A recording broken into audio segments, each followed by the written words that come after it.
The day I watched my father try to purchase a human soul was the day I learned that some men ain't born monsters.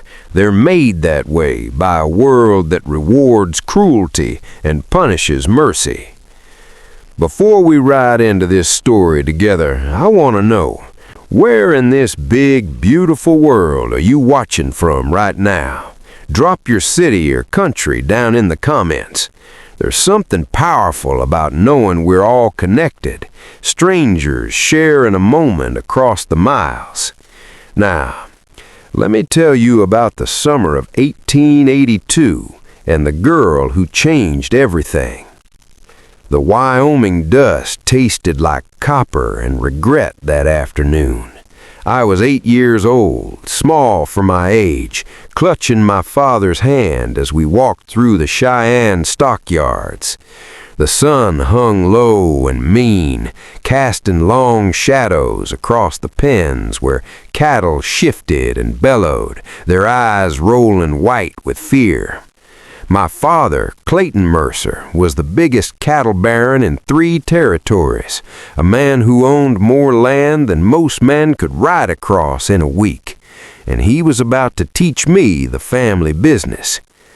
"Pay attention, James," he said, his voice like gravel scraping iron. "Today you learn what it means to be a Mercer. We take what we want, we keep what we take, and we never ever show weakness." I nodded, not understanding, my stomach tight with the kind of nervousness that comes from wanting desperately to make your father proud. That's when I saw her. She was in a pen with the cattle, not beside them, with them. A girl, maybe 12 years old, thin as a willow switch, her dress torn and filthy, her dark hair matted against her skull. She sat in the corner of the pen, arms wrapped around her knees, rocking slowly back and forth. Her eyes were distant, looking at something the rest of us couldn't see, something terrible and far away. "Daddy," I whispered, tugging his hand. "Why is there a girl in there?" My father's expression didn't change. "That ain't a girl, son. That's property. She comes with the Dawson herd. Old man Dawson died last month. Banks selling everything he owned to cover debts." My 8-year-old mind couldn't make sense of it. But she's a person." "She's an Arapaho half-breed," my father said, like that explained everything. "Dawson bought her mother off a trapper 7 years back. Mother died in childbirth with a second child. Girl's been working the ranch since she could walk. She's part of the livestock inventory." The word echoed in my head. Livestock. I looked back at her. She hadn't moved, hadn't acknowledged our presence, but something in the set of her shoulders, the way she held herself so carefully still, told me she heard every word. She was listening to men discuss her fate the way you'd discuss a horse or a plow.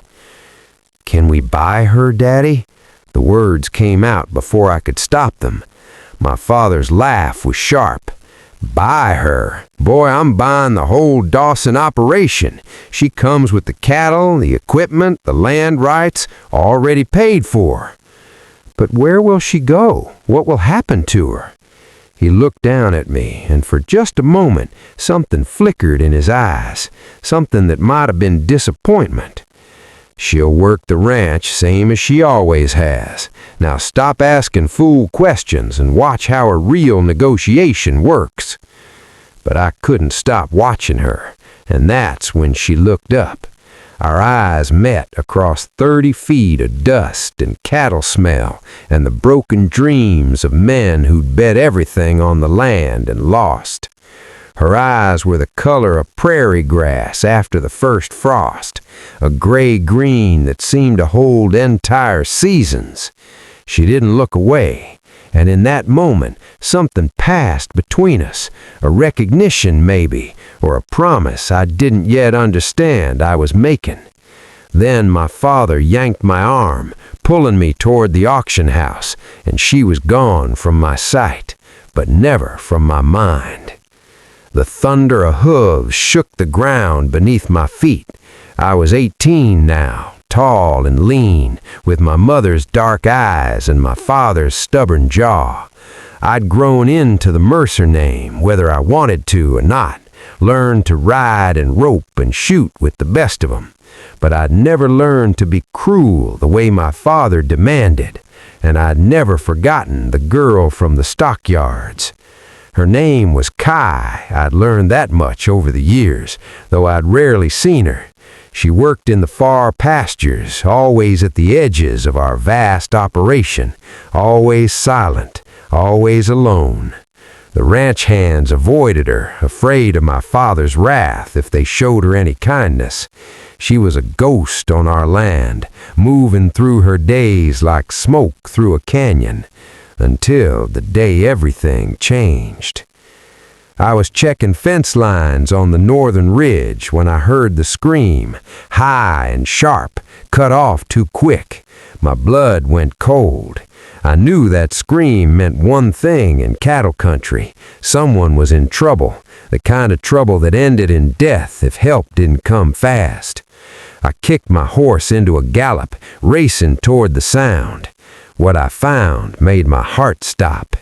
Kai was backed against a cliff face, her arm bleeding, her eyes wide but defiant, and between her and safety were 4 men I recognized, my father's newest ranch hands, men with dead eyes and cruel smiles. "Come on, girl," the tall one was saying, his voice slick with false sweetness. "We just want to be friendly. You've been avoiding us for weeks now. That ain't neighborly." "Mr. Mercer said nobody touches my property," Kai said, her voice steady beside the blood running down her arm. "You touch me, he'll kill you." The man laughed. "My father ain't here for 3 days, and what he don't know won't hurt him. Besides, who's gonna believe 4 white men and a half-breed girl?" My rifle was in my hand before I made a conscious decision to reach for it. "He'll believe me," I said, my voice carrying across the clearing, "and I'm standing right here." All 4 men spun around. The tall one's face went from confident to calculating in a heartbeat. "Now, James, this ain't what it looks like.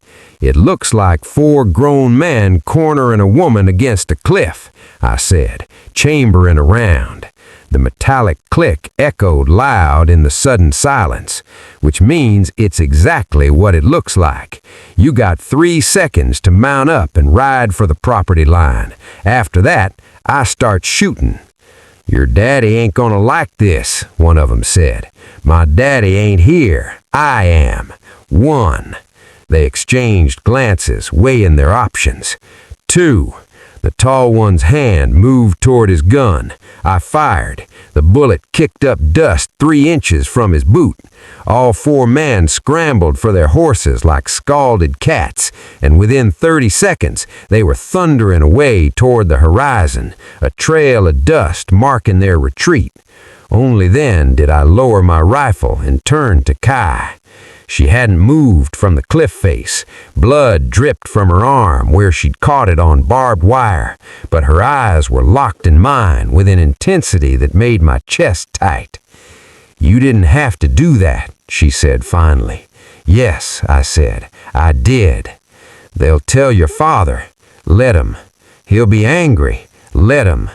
She studied me for a long moment, and I saw the same recognition in her eyes that I'd seen 10 years ago in the stockyards, that sense of something passing between us, something important and irreversible. "Why?" she asked. It was a simple question with a complicated answer.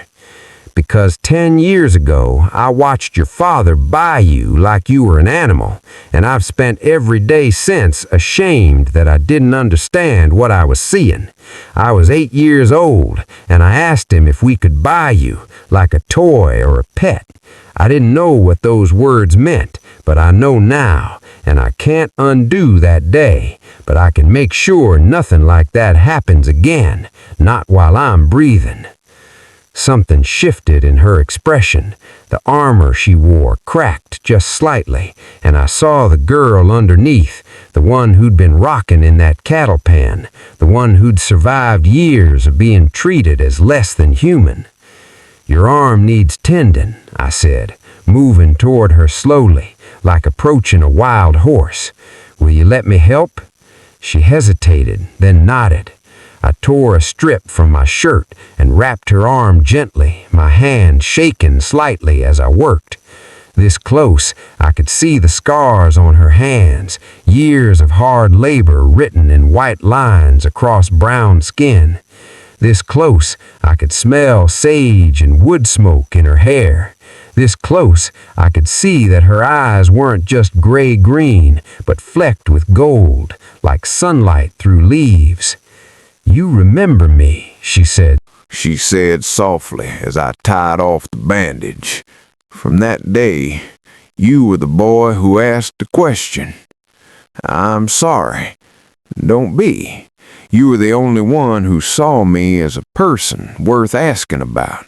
Everyone else just saw inventory." "Well," I said, meeting her eyes, "I see you now, and I'll make sure everyone else does too."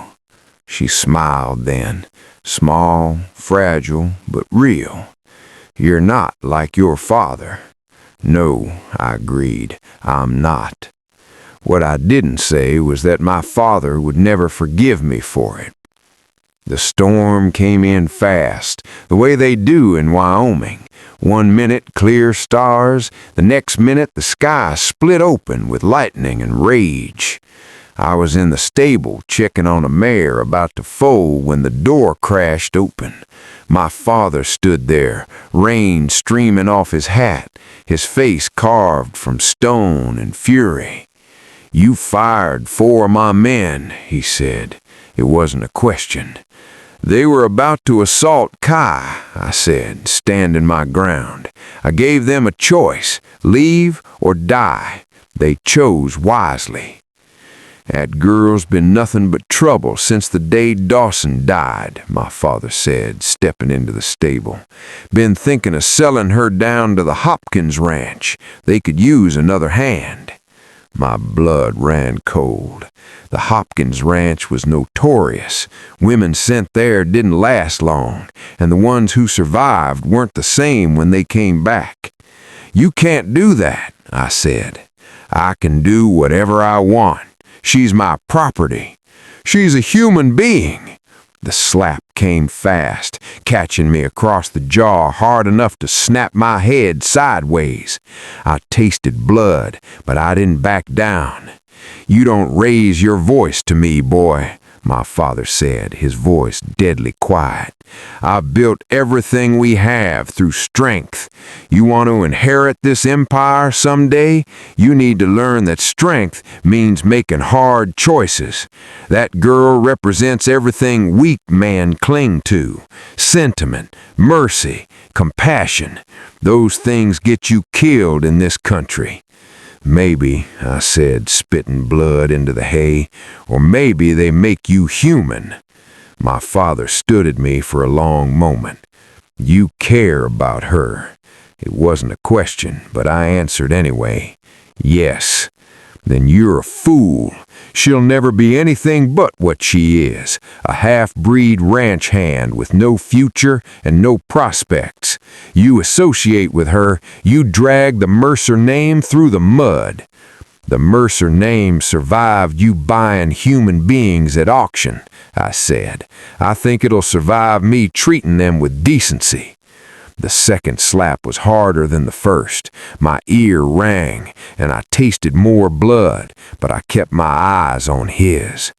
"Get out of my sight," he said finally, "and stay away from that girl, or I swear to God I'll sell her tomorrow just to teach you a lesson about defying me."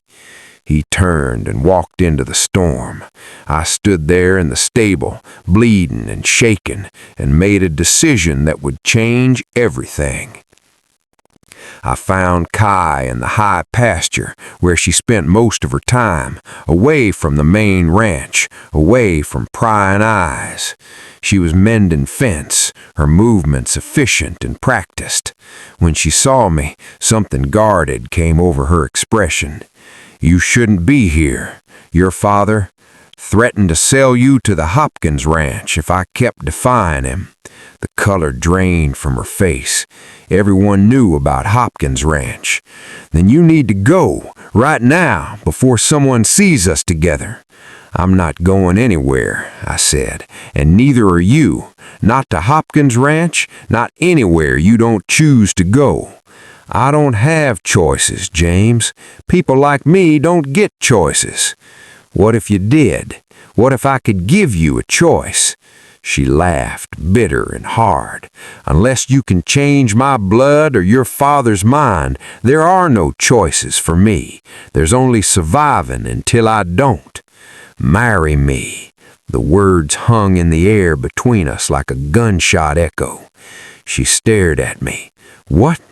Marry me," I said again, my heart hammering. "If you're my wife, my father can't sell you, can't touch you. The law might not protect you as his property, but it'll protect you as my wife, as a Mercer. It's not perfect, but it's something. It's a choice. You don't love me. You barely know me. I know that you've survived things that would have broken most people. I know you're strong and smart and brave. I know you deserve better than the life you've had. And I know that when I think about you being sent to Hopkins Ranch, I can't breathe. Maybe that's not love, but it's something, and it's honest." She turned away, her shoulders shaking. For a terrible moment, I thought she was crying, but when she turned back, her eyes were dry and blazing. "You'd ruin yourself for me, destroy your relationship with your father, become an outcast in your own community for someone you barely know?" "Yes," I said simply. "Why?" "Because 10 years ago, you looked at me from that cattle pen, and I saw something in your eyes that I've never forgotten. A question, maybe. Is there anyone in this world who sees me? And I've spent 10 years wishing I'd been brave enough to answer it then. So I'm answering it now. I see you, Kai, and I'm not looking away." Tears came then, silent and sudden, tracking down her cheeks. "If I say yes," she whispered, "there's no going back. Your father'll never forgive you. Your life will never be the same." "Then we'll build a different life," I said, "together if you'll have me." She pulled the distance between us and took my hand, the first time she'd ever voluntarily touched me. Her palm was calloused and warm. "Ask me properly," she said. I dropped to one knee in the Wyoming dust, holding her scarred, beautiful hand in both of mine. "Kai," I said, "I can't promise you an easy life. I can't promise you that people won't judge us or that my father won't make things hell. But I can promise you for the rest of my life you'll never be property again, never be invisible. You'll be my partner, my equal, my wife, if you'll have me. Will you marry me?" She pulled me to my feet and kissed me, soft and tentative, and tasting of salt tears and possibility. "Yes," she whispered against my lips. "Yes." We were married by the circuit judge 3 days later, with only the judge's wife as a witness. My father found out when I sent the certificate by courier. He arrived at our cabin as the sun was setting. I heard his horse long before I saw him. Kai heard it too. She went still, her hand tightening on mine. "Stay inside," I said. "No," she said firmly. "We do this together. That's what marriage means." So we stood together on the porch of the small cabin I'd claimed on the eastern edge of our property, technically mine by inheritance from my mother, so my father couldn't force us out, and waited. Clayton Mercer dismounted slowly, his movements controlled and deliberate. He walked towards us like a man approaching a rabid dog, careful, calculating, dangerous. You did it. You actually did it. Married a half-breed ranch hand. Destroyed everything I built. I married a woman I respect, and I'm building something new, something better than what you built. He laughed, sharp and cruel. You think this is building something? You just made yourselves pariahs. Every rancher in 3 territories will turn their backs on you. Every door in Cheyenne will close. Your children, if you're foolish enough to have them, will be outcasts. You've ruined your future for a woman who'll never be accepted in civilized society. Then maybe civilized society needs to change. Society don't change, boy. It crushes people who challenge it. He turned his gaze at Kai. And you think you've won something? You think being her wife makes you safe? He'll resent you. Every opportunity he loses, every friendship that ends because of you, he'll blame you for it, and eventually he'll hate you for it. You don't know your son very well, Mr. Mercer, she said, because he's not you. He doesn't measure his worth by what he owns or who he fears, and he doesn't need your empire or your approval to be happy. My father's face darkened. You're cut off, he said, looking at me. Not 1 penny of my money, not 1 acre of my land beyond what you already claimed. You want to build something new? Do it on your own. Fine by me, I said. You'll fail. You'll come crawling back within a year, begging for forgiveness. Then I guess you'll be waiting a long time, because I'm not coming back, ever. For just a moment, so brief I might have imagined it, something like pain. Pain flickered across my father's face, but then it was gone, replaced by the stone mask he always wore. You're dead to me, he said. He mounted his horse and rode away without looking back. Kai's hand found mine in the darkness. Are you okay? She asked. Yeah, I said, and was surprised to find it was true. I am. We stood there on our small porch, watching the dust from my father's horse settle in the twilight, and I felt something I hadn't felt in years. Free. The drought came in the 4th year. It came slow and mean, the sky turning to brass, the grass withering to dust, the creeks drying to cracked mud. All across Wyoming, ranchers watched their herds thin and their fortunes evaporate.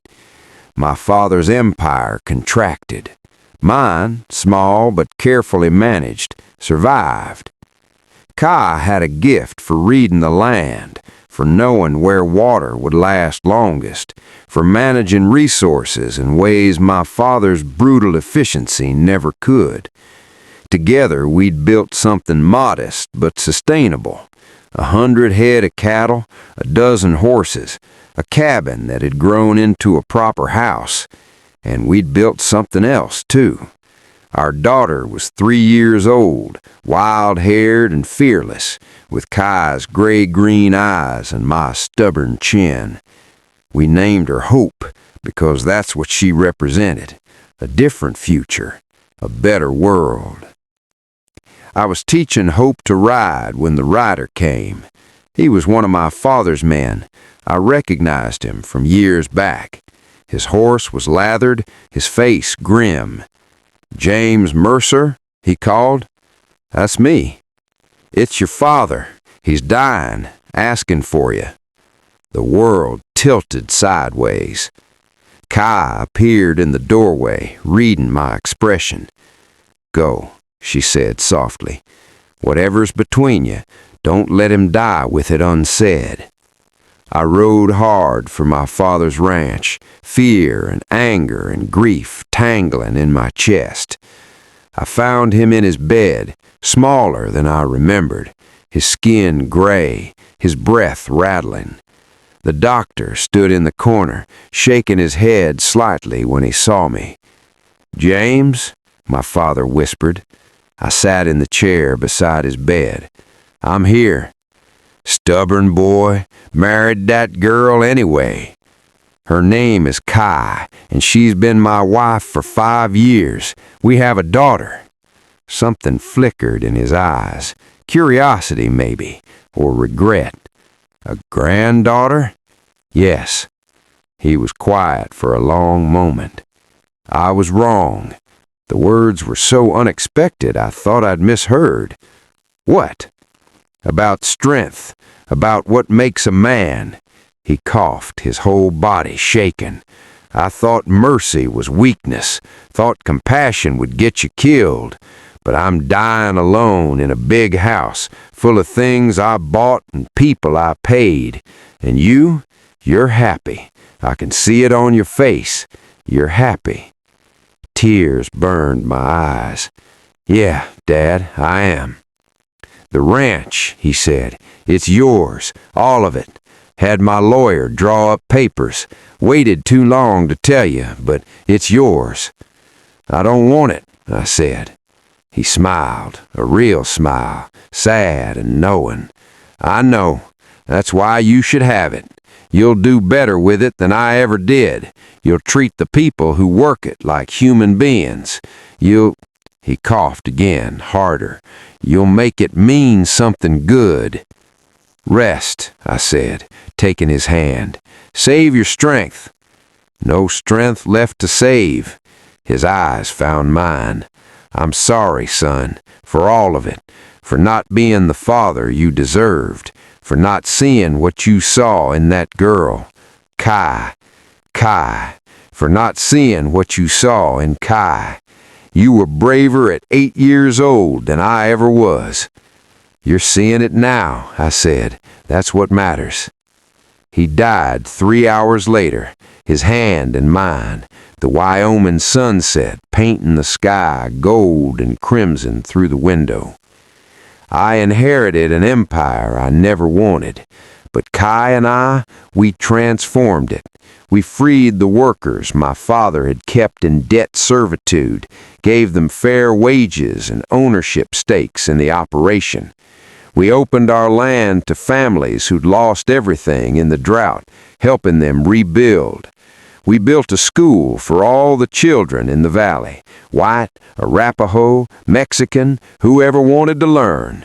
And people talked, oh yes, they called us fools and traitors and worse. But slowly, grudgingly, the community began to change. Other ranchers started treating their workers better. Other families started questioning the old ways. It wasn't fast, it wasn't easy, but it was good. I was 43 years old the day Hope brought home the young man she wanted to marry. His name was Thomas. He was Cheyenne, quiet and kind, studying to be a doctor. He looked at my daughter like I'd once looked at Kai, like she was the most remarkable thing in the world, and he was terrified of meeting me. "Mr. Mercer," his voice shaking slightly, "I love your daughter. I want to marry her. I know we come from different worlds, but—" I held up a hand, stopping him. "Let me tell you a story," I said. I told him about a girl in a cattle pen, about my father's cruelty and my wife's courage, about choosing love over empire, mercy over strength, hope over hate. My father thought loving Kai would ruin me, but it saved me. It made me the man I needed to be. So when you ask if you can marry my daughter, there's only one question that matters. Do you see her? Really see her? Not just her beauty or her name or what she represents, but her, the person she is, flaws and strengths and all. "Yes, sir," Thomas said, without hesitation. "I see her." I looked at Hope, and she was crying, smiling through tears that caught the light. "Then you have my blessing," I said, "and my advice. Never stop seeing her, even when things get hard, even when the world pushes back. Keep seeing each other, and you'll be fine. That night, Kai and I sat on our porch, watching the stars come out over land we'd spent 20 years learning to love. "Do you ever regret it, choosing me over your father's empire?" she asked. I pulled her close, breathing in the sage and wood smoke of her hair, still the same after all these years. Every empire falls eventually, but what we built, that's forever. That's Hope and Thomas and all the children they'll have. That's every person we helped and every life we changed. That's you and me, choosing each other every day for 20 years. You do it again? I kissed her, soft and certain, in a heartbeat. Even knowing what it would cost? Especially knowing what it would give me. This, us, a life worth living. She smiled against my shoulder. "You know what I think about sometimes?" "What?" "That 8-year-old boy who asked his father if he could buy me, who saw me as a person worth asking about when everyone else saw property. I think about how that one moment of compassion changed everything, not just for me, but for him too, for you." "I think about it too," I admitted, "about how you looked at me from that pan, and I saw something in your eyes, a question. And you spent your whole life answering it. Still answering it, every day. Is there anyone who sees me? Yes, I see you. I'll always see you." We sat in the darkness, two people who had fought their way to something beautiful, something true. The empire my father built was gone, parceled out to the people who worked it, transformed into something better. But what Kai and I built, that would last forever. I was an old man the day I rode back to Cheyenne for the first time in decades. The stockyards were still there, smaller now, cleaner. The pens where I'd once seen a girl treated like livestock now held only cattle. I stood where my father had stood 70 years ago, and I thought about the man he had been, cruel and strong, and ultimately a loon. I thought about the choice I'd made at 18 and every choice that had followed. And I thought about Kai, gone now 5 years, buried on the hill overlooking our ranch, the place she loved most in the world. "Sir?" A young voice interrupted my thoughts. "Are you okay?" I turned. A boy, maybe 8 years old, stood beside a man who could only be his father. "Yeah," I said, "just remembering." "What are you remembering?" the boy asked. I looked at him, this child with curious eyes and an open heart, and I smiled.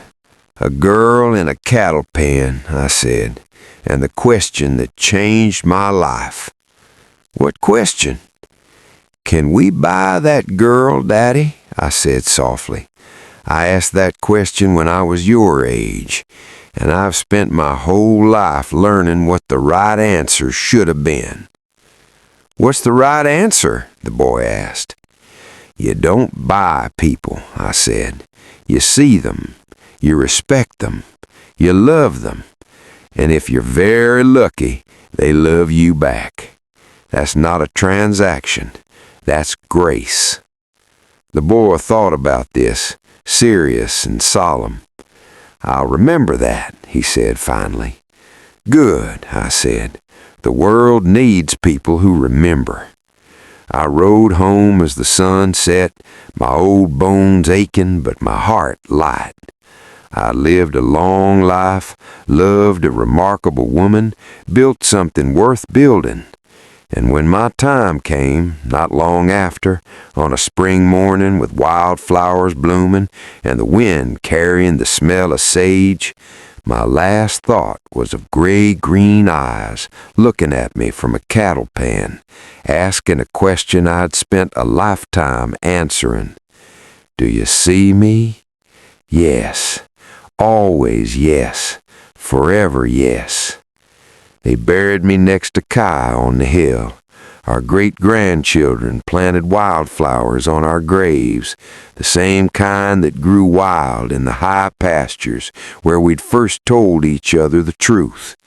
And if you listen carefully in that place, when the wind blows just right, you can still hear it, the sound of two souls who saw each other clearly and chose love over empire, mercy over cruelty, hope over hate, every single day, until death couldn't even separate them.